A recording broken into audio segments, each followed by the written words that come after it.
Okey, kita masuk pada 1.4 petunjuk makroekonomi. Ya, petunjuk makroekonomi ada 8. Ya, yang pertama kadar pengangguran. Apa maksud kadar pengangguran? Kadar pengangguran ialah peratus tenaga buruh yang belum mendapat pekerjaan. Rumusnya ialah kadar pengangguran sama dengan tenaga buruh tolak guna tenaga bahagi tenaga buruh darab 100. Ya, selalu pelajar silap sini. Tenaga ber-TB tolak GT bahagi GT. Ya, itu salah sini. Ataupun boleh guna pengangguran bahagi tenaga buruh darab 100. Yang kedua, kadar inflasi. Maksud kadar inflasi ialah peratus. Ya, bila kadar mesti peratus. Tulis peratus kenaikan tingkat harga umum pada 1 tahun berbanding tahun sebelumnya. Untuk menghitung kadar inflasi, IHP 1 tolak IHP tahun sebelum kosong bahagi IHP kosong darab 100. Ya. Okay, yang ketiga ialah kadar pertumbuhan ekonomi. Bila kadar mesti persen. Kadar pertumbuhan ekonomi ialah peratus perubahan KDNK. Benar. Mesti ada perkataan benar. Suatu tahun berbanding tahun sebelum. Untuk menghitung kadar pertumbuhan ekonomi, KDNK benar tahun ini 1 tolak KDNK benar tahun sebelum kosong bahagi dengan KDNK benar kosong darab 100. Yang keempat ialah KNK ataupun keluaran negara kasar. Apa itu keluaran negara kasar? Nilai barang, nilai ini wajib. Nilai barang dan perkhidmatan yang dikeluarkan oleh sesebuah negara dalam tempoh setahun menggunakan faktor milik negara tersebut. Yang saya gariskan itu perkataan wajib. Negara tersebut sama ada dikeluarkan dalam negara atau luar negara. Ya, ini pun sama. Wajib ada perkataan tersebut. Ya. So, jika pendapatan faktor bersih luar negara ringkasannya positif, maka KNK naik. Jika pendapatan faktor bersih luar negara negatif, maka KNK itu turun. Okey pelajar, kita sambung ya. Masih lagi petunjuk makroekonomi. Ya, kita sambung. Petunjuk yang kelima. Ya, petunjuk yang kelima ialah kitaran perniagaan. Ya. Okey, kitaran perniagaan ialah keadaan ekonomi yang mengalami sama ada keadaan melambung atau meleset.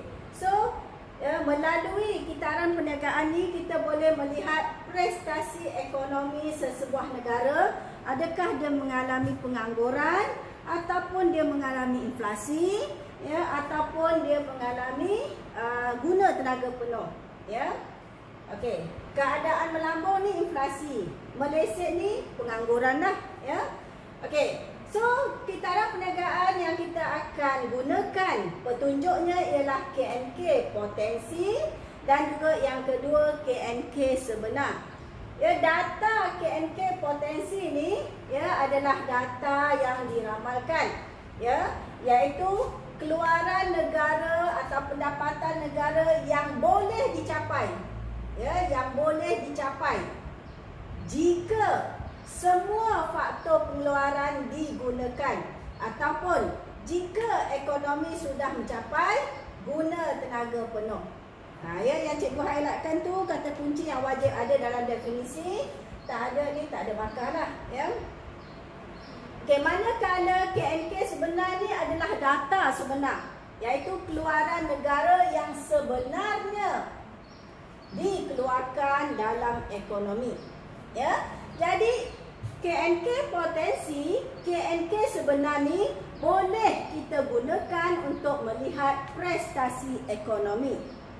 Jika KNK potensi melebihi KNK sebenar, ya, jika KNK potensi melebihi KNK sebenar, maka negara mengalami inflasi.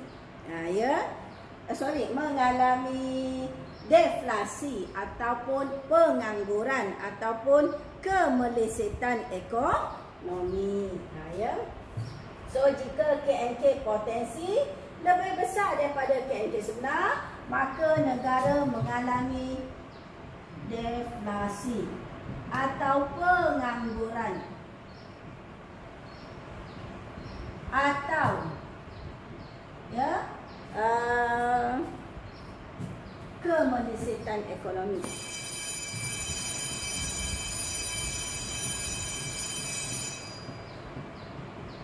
Jika KNK potensi melebihi KNK sebenar, maka negara mengalami kemelesetan ekonomi. Sebaliknya, jika KNK potensi kurang daripada KNK sebenar, maka negara mengalami inflasi atau melambung. Istilah lainlah ya. Sebaliknya, jika KNK potensi sama dengan KNK sebenar, maka keadaan ekonomi ialah mencapai guna tenaga penuh. Mencapai guna tenaga penuh. Di sini kita boleh tunjukkan keadaan kemelesetan ekonomi, keadaan inflasi dan keadaan guna tenaga penuh melalui rajah. Kita boleh lihat rajah. Okey, ini rajah keluk rajah kitaran perniagaan. Ini keluk potensi yang kita ramalkan sentiasa meningkat jika semua faktor pengeluaran digunakan, dan ini adalah KNK sebenar yang sebenarnya kita keluarkan dalam negara. Okey, pak sini adalah tahun dan pak sini adalah KNK atau pendapatan negara. So KNK sebenarnya dia naik turun. Dia naik turun. Contohnya sekarang ni kita mengalami 2019-2020 kita mengalami kemelesetan ekonomi. Sekarang kita dah mula pemulihan ekonomi. Begitulah seterusnya. So naik turun. Tahun 2015 kita KNK kita naik. 2019-20 KNK kita turun. Contohnya macam itulah. KNK sebenar kita turun naik mengikut keadaan ekonomi dunia juga. Okey, sekarang kita nak terangkan. Ini adalah soalan tahun 2016. 2016. Okey. Dengan menggunakan gambar rajah kitaran perniagaan. So ini rajah dia. Huraikan keadaan ekonomi yang berikut. Kemelesetan ekonomi, pengembangan ekonomi, kestabilan ekonomi. Bila soalan kata dengan menggunakan gambar rajah, so awak kena lukis rajah ni dan tunjukkan di mana keadaan berlakunya kemelesetan ekonomi. Di sini rajah ni telah diberi dalam soalan. Dia kata di sini adalah T1. Ini A dan ini B. Kemudian ini adalah T2. T itu maksudnya tahun lah. T2. Kemudian di sini T3. T3, C, D, dan last kali ialah T4. Di sini T4. Last kali yang hujung di sini ini adalah T5. So keluk dia meningkat sedikit lah. Ni. Dia seperti ini. Keluk dia seperti ini. Okey. So inilah gambar rajah kitaran perniagaan yang diberi. Okey, sekarang kita nak terangkan kemelesetan ekonomi.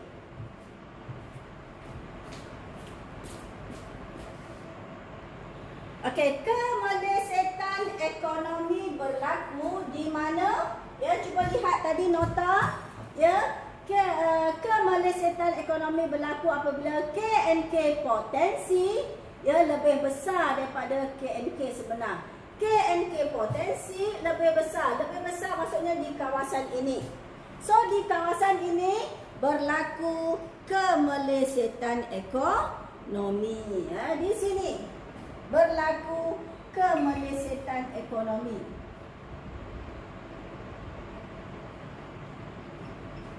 Ya, saya tulis macam itulah. Ya. So dari tahun T2 ke tahun T3 berlaku kemelesetan ekonomi. Ya, di mana pendapatannya adalah pada FD, kawasan ini. Ini adalah F ya. Ini adalah F. Ya, kawasan ini. Jadi berlaku antara tahun antara tahun T2 dan T3. T2 ke T3. Iaitu pada pendapatan FD, iaitu kawasan ini. So kawasan inilah berlakunya kemelesetan ekonomi. So pendapatan negara sebenar turun sehingga berada di bawah tingkat pendapatan negara. Pendapatan negara turun atau boleh katakan di sini apa yang berlaku? Pendapatan sebenar di KNK potensi melebihi KNK sebenar. KNK potensi melebihi KNK sebenar. KNK potensi melebihi KNK sebenar. Saya ringkas je lah ya. So KNK potensi melebihi KNK sebenar. Jadi di sini kadar penganggurannya adalah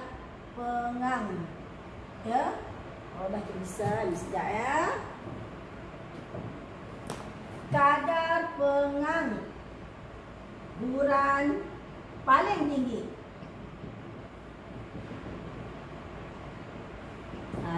So di sini kadar penganggurannya paling tinggi.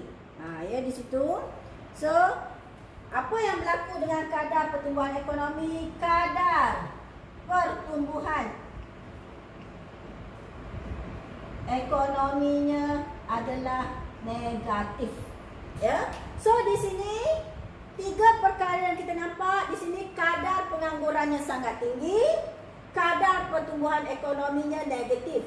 Barang yang dikeluarkan semakin rendah. Pada tahun ini barangnya di sini. Pada tahun ini jumlah dia semakin berkurang. Jadi kadar pertumbuhan ekonominya negatif.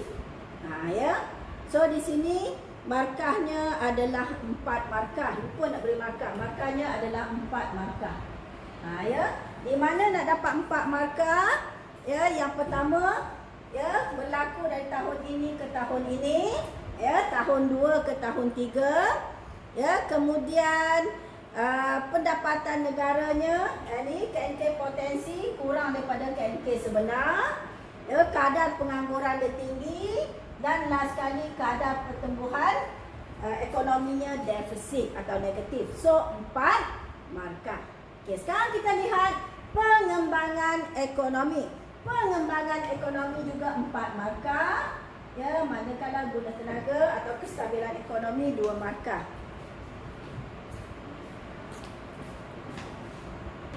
Kita lihat soalan di pengembangan ekonomi.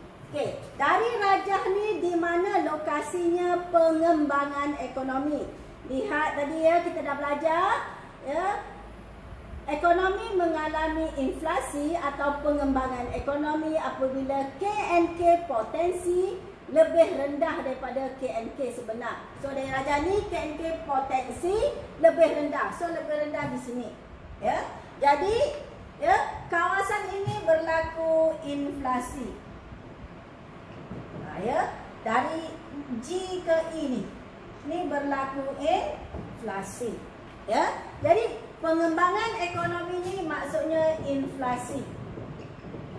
Ya, maksudnya inflasi. So lokasi dekat rajah ni di mana berlaku inflasi ialah pada tahun T4 ke tahun T5. Ya. So berlaku pada T4 ke T5. Ini lokasi pada rajah. Okey. So apakah yang dimaksud dengan inflasi atau pengembangan ekonomi? Berlaku apabila KNK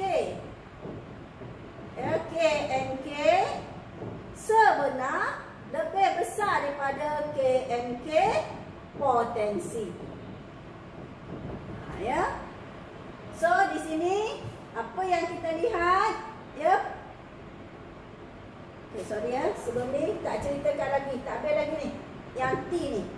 Dia berlaku pada T4 dan T5, iaitu pada pendapatan GE, ya. Pada pendapatan GE. GE. Okey. So, apa yang dimaksud pengembangan ekonomi? Keadaan ini apa? Keadaan ini ialah apabila KNK sebenar lebih besar daripada KNK potensi. Ya. KNK sebenar lebih, ya, besar daripada KNK potensi. So pada masa ini, ya, kadar penganggurannya rendah. Paling rendah atau kita panggil guna tenaga paling tinggi pada, ya, masa ini. Ya. So di sini, ya, inflasi adalah tinggi atau kita kata kadar pertumbuhan ekonominya adalah positif. Ya, kadar pertumbuhan ekonominya adalah positif. Ya. Okey, jadi di sini kita dah lihat, ya, lokasi kita dah tunjukkan, ya, definisi pun kita dah cerita, ya, kesannya apa? Ya, kesannya di sini kadar pengangguran dia rendah ataupun guna tenaga dia tinggi. Ya. Semasa ekonomi mengalami pengembangan, ya, firma akan keluarkan barang banyak-banyak, jadi dia akan gunakan banyak buruh. So guna tenaga tinggi. Guna tenaga maksudnya buruh yang telah mendapat pekerjaan. Ya. Okey, kadar pertumbuhan ekonominya adalah positif ataupun kita kata inflasi tinggi, ya, naik. Okey. So di sini pun 4 markah. Di mana nak dapat markah? Ya, di lokasi, ya, definisi, ya, kesan dia, ya, dan juga last sekali ialah kesan. Ya, kesan dia. Kesan dia, ya. Okey. Last sekali ialah kestabilan ekonomi. Ya. Kestabilan ekonomi. Ya, markahnya adalah 2 markah. Ya. Dekat rajah ni di mana menunjukkan, ya, kestabilan ekonomi. Ya, cuba lihat. Ekonomi stabil atau guna tenaga penuh apabila KNK sebenar sama dengan KNK potensi. Sama maksudnya dia bersilang. Di mana disilang? Di sini. Di sini dia bersilang. Ya. Di mana KNK sebenar sama dengan KNK potensi. Jadi lokasi kestabilan ekonomi adalah pada titik F dan titik G. Ya. Jadi berlaku pada tahun bila? Ya. So berlaku pada T2 dan T4. Pada 2 tahun tu, ya. T2 dan T4, ya. Pada pendapatan F dan G. Ya, pendapatan dia F dan G. Okey. So di sini pendapatan negara atau KNK sebenar sama dengan KNK potensi. Ya, jadi kita katakan negara ini ya sudah stabil ataupun sudah mencapai guna tenaga penuh. Ya, jadi ekonomi mencapai guna tenaga penuh atau ya tingkat harga umum stabil. Ya, atau tingkat harga umum stabil. Ya, jadi markah, 2 markah, lokasi. Ya, okay, kita teruskan dengan petunjuk yang ke-6. Ya, petunjuk yang ke-6 ialah akaun dagangan. Ya, apa itu akaun dagangan? Nah, ya, apa itu akaun dagangan? Akaun dagangan ialah perbezaan nilai ekspor barang dan nilai import barang. Rumusnya ialah ekspor tolak import. Ya, jadi barang saja, ekspor barang, import barang. So nilai ekspor barang tolak nilai import barang. Nah, ya, so akaun dagangan sama dengan ekspor tolak import. Jika ekspor lebih besar daripada import, maka akaun dagangan mengalami lebihan. Ya, sebaliknya jika ekspor kurang daripada import, ya, maka akaun dagangan mengalami defisit atau kurangan.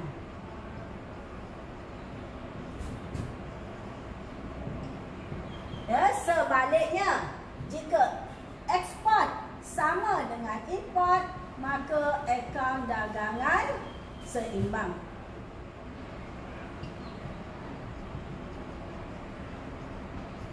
Ya, okey. So akaun dagangan barang sahaja. Kita lihat petunjuk yang ke-7. Ya, petunjuk ekonomi yang ke-7 ialah kadar bunga. Ya, kadar bunga ialah peratus kos yang perlu dibayar oleh firma kepada institusi kewangan kerana melakukan pinjaman untuk pelaburan. Ya, so firma melakukan pinjaman untuk pelaburan. Ya, jadi pinjaman tadi dikenakan kadar bunga. Ya, so kadar bunga ni adalah kos meminjam. Nah, ya, kos meminjam. So jika kadar bunga, saya ringkaskan R, jika kadar bunga naik, ya, kesannya kos meminjam. Ya, kos meminjam juga akan naik. Ya, bila kadar bunga naik, kita kena bayar bunga dengan tinggi. So ini menyebabkan firma tidak mahu membuat pinjaman, kesannya pelaburan turun. Ya, pelaburan A, ya, pelaburan turun. Sebaliknya kalau kadar bunga turun, ya, maka kos meminjam, ya, juga akan turun. Ya, bila kos meminjam turun, ramai orang nak buat pinjaman untuk pelaburan. Kesannya pelaburan akan meningkat. Ya, baik akaun dagangan ataupun kadar bunga, dua-dua ni juga menunjukkan prestasi ekonomi, ya, dalam negara. Kita lihat yang terakhir. Yang terakhir adalah akaun semasa. Apa itu akaun semasa? Akaun semasa merekodkan urus niaga yang berikut. Ada 4 urus niaga yang direkodkan. Yang pertama, ekspor dan import barang. Ekspor barang dan import barang. Akaun yang terlibat ialah akaun dagangan. Okey. Ekspor perkhidmatan dan import perkhidmatan. Akaun yang terlibat ialah akaun perkhidmatan.